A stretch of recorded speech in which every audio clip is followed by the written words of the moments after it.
Hi friends, ఇప్పుడు చూడండి మనం 3,00,000 రూపాయలు బండి కొన్నాము. దానికి నెంబర్ 1 వెల్కమ్ గిఫ్ట్ ఇచ్చారు. ఒకసారి చూసి తరించండి, ఒకసారి చడుచుకుంటారు. మరి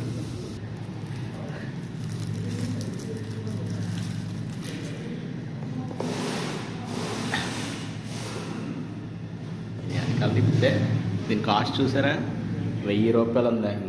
1000 చూడండి. ఇప్పుడు ఓపెన్ చేయగానే మరి మామూలుగా ఉండదు.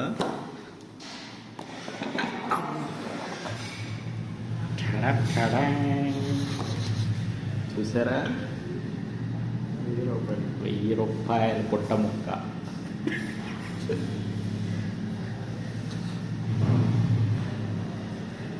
అవును, ఎక్సలెంట్. ఓ బ్యాచ్ కూడా వచ్చేందండి. చూడండి, 1,000 రూపాయలు welcome gift. Okay friends, thank you.